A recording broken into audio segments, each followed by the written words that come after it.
우리가 하나님 앞에 기도를 하고 또 우리의 인생의 어려운 문제들을 우리가 기도하면서 도와달라고 우리가 끊임없이 쉬지 않고 기도를 하지만 때로는 기도를 하면 할수록 더 힘들고 더 어렵게 상황들이 변해갈 때가 있습니다. 그럴 때 되면 마음속에 왜 하나님께서 빨리 들어주시지 않는가? 왜 하나님께서는 이 문제를 해결해 주시지 않는가라는 생각이 들 때가 있습니다. 근데 그럴 때 되면 여지없이 우리의 마음 가운데 두 가지 마음이 생기는데, 하나는 안 되나 보다. 하나님께서 그냥 안 들어주시려나 보다. 기도해도 되지 않겠구나 라는 생각 때문에 그냥 기도를 멈추기도 하고, 또 어떤 때에는 이런 문제가 있는 것 보니까 하나님께서 나로 하여금 더 기도하게 하시는구나 라고 이렇게 생각되어지는 그런 경우가 있습니다. 이 두 가지 경우 중에 어떤 것이 하나님께서 원하시는 것이겠습니까? 기도를 계속하는 것이 하나님께서 원하시는 것이겠습니까? 아니면 안 되는 것 같으니까 그냥 여기서 그만두자 라고 생각하도록 만드는 것이 하나님의 뜻이겠습니까? 우리는 그것만 두고 보아도 우리는 잘 알 수 있습니다. 하나님께서는 쉬지 말고 기도하라고 하셨기 때문에 지속적으로 기도하는 것이 하나님의 뜻이라는 겁니다. 응답이 어떻게 되든지 우리에게는 하나님께서 명령하신 것은 그 응답에 대한 주권은 하나님께 있고, 우리 인간은 오직 하나님께 계속 쉬지 않고 기도하는 것이 하나님의 뜻이라는 겁니다. 오늘 우리가 느헤미야서 이 본문을 읽어보면서 어제 이제 제가 이 새벽 기도를 준비하면서 이 말씀을 읽는데 그런 생각이 드는 겁니다. 느헤미야가 얼마나 힘들었을까?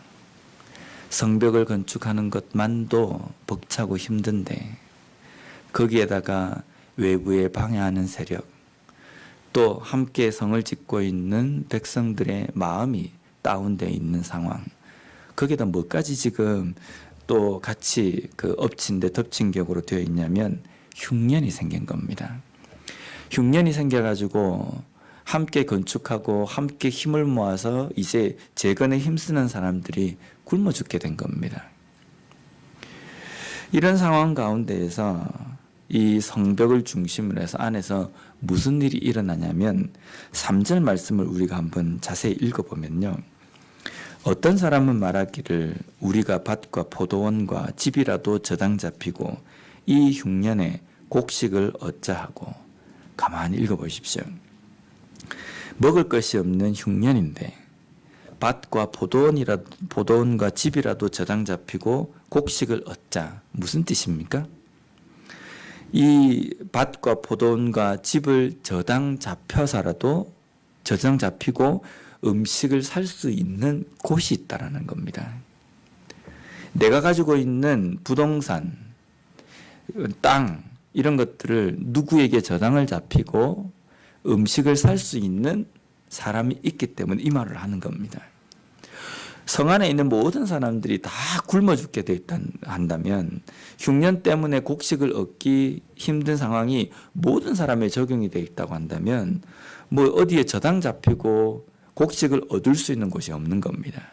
근데 이 말을 하는 것은 성 안에 그러한 능력을 가지고 있는 사람이 있다는 겁니다. 흉년 가운데, 모든 백성들이 흉년 가운데 못 먹고 힘들게 살아가지만 어떤 사람은 그 힘든 상황 속에서도 자기가 먹을 것이 있고 또 거기다가 남의 땅을 저당을 잡아서 그 사람에게 곡식을 빌려줄 수 있는 능력을 가진 사람이 성 안에 존재하고 있다는 겁니다. 우리가 예루살렘 성 재건에 대해서 느헤미야서를 우리가 보고 있다고 한다면 이 예루살렘 성이라는 것을 단순히 성이라고 생각하지 말고 이 성을 우리가 살고 있는 공동체의 테두리로 생각하면 됩니다. 좁게는 내 인생, 내 삶, 내 삶의 테두리입니다. 그러면 그 성벽을 건축한다는 것은 나의 신앙의 회복을 지금 이제 그 신앙 회복을 위해서 힘쓰고 노력하는 것이고, 만약에 이 예루살렘 성벽을 우리의 가정이라는 것으로 우리가 적용을 한다면 우리 가정의 테두리입니다. 우리 가정의 신앙의 회복, 영적인 회복을 위해서 힘쓴다. 이것이 만약에 우리 교회 공동체라고 한다면 우리 교회의 회복과 부흥을 위해서 우리가 힘쓰고 기도한다라는 겁니다. 그런데 이 성벽을 중심으로 해서 이 안에서 무슨 일이 일어나냐면 영적인 회복, 신앙의 회복을 위해서 기도하고 노력하는데 그 안에서 때로는 기운이 빠질 때도 있고 때로는 외부에서 공격이 올 때에 그것 때문에 낙심이 될 때도 있다는 겁니다. 하지만 그 가운데서도 계속적으로 기도하며 하나님을 의지하고 회복을 이어나가야 된다. 그런데 또 안에서 무슨 일이 일어나냐면 지금 안에서 백성들이 어떤 사람은 굶어 죽어가지고 굶어 죽을 지경이 되어서 밭과 포도원 조상 대대로 가지고 있었던 그 소유를 저당을 잡히고 곡식을 사야 되고, 심지어는 오늘 본문에 보면 자신의 자녀들을 종으로 팔아가지고 음식을 살 정도의 지경까지 되었다는 겁니다. 이미 내 자녀는 누구누구의 자녀는 종으로 이미 팔렸다라는 표현을 보면 그 성 안에서 곡식이 많은 사람이 다른 사람의 자녀를 종으로 저당을 잡고 종으로 이렇게 사고 곡식을 빌려준 겁니다. 지금 그 일이 신앙의 회복을 위해서 힘쓰고 있는 성 안에, 테두리 안에서 일어나고 있다는 겁니다. 우리의 생각과 우리의 마음을 하나님께로 향하기 위해서 신앙 회복을 위해서 힘쓰고 우리가 기도하고 말씀을 우리가 봅니다. 그런데 기도하고 말씀을 보며 신앙의 회복을 이루고자 하는 우리 자신을 가만히 보면요, 우리 자신은 어떤 사람입니까? 죄인이라는 겁니다. 죄인이 어떤 사람입니까? 어떤 죄를 지었기 때문에 죄인이 아니라 원래 태어날 때부터 죄인이라는 겁니다. 그래서 창세기 8장 21절 말씀에 보면 하나님께서 이렇게 말씀하십니다. 여호와께서 그 향기를 받으시고 그 중심에 이르시되 내가 다시는 사람으로 말미암아 땅을 저주하지 아니하리니 이는 사람의 마음이 계획하는 바가 어려서부터 악함이라. 내가 전에 행한 것 같이 모든 생물을 다시 멸하지 아니하리니. 여기 보면 사람이 어려서부터 계획하는 바가, 마음에 계획하는 바가 악하다. 이것이 죄인입니다. 함께 백성들이 신앙의 회복을 위해서 힘쓰고 있는데 그 성 안에서 어떤 사람은 이 위기의 상황들을 가지고 다른 사람들을 돕고 자기가 있는 곡식들을 다른 사람들에게 나누어주면서 이 성 안에 있는 공동체가 함께 회복할 수 있도록 돕는 것이 아니라 그 위기를 장사의 기회로 삼아가지고 이익을 얻는 기회로 삼아가지고 다른 사람에게 곡식을 빌려주면서 구워주면서 그들의 부동산을 이렇게 하나씩 삼키고 심지어는 그들의 자녀들을 종으로 이렇게 데리고 오는 정말 악덕의 그러한 모습이 이 성 안에서 있다는 겁니다. 그런데 이 일을 행하고 있는 사람들이 어떤 사람이냐면 함께 예루살렘 성벽을 건축하는 데에 함께 하고 있는 사람들 중에 이 일을 버젓이 행하고 있다는 겁니다. 나면서부터 계획하는 것, 마음에 품는 것이 원래 악한 인간의 본질적인 모습입니다. 그렇기 때문에 우리가 신앙의 회복을 위해서 무너졌던 부분, 약했던 부분들을 다시금 튼튼히 세우는 것도 중요하고, 또 외부로부터 오는 사탄의 공격을 막기 위해서 영적으로 무장하는 것도 중요하고, 또 한 가지는 우리 속에 있는 죄성을 다스려야 된다는 겁니다.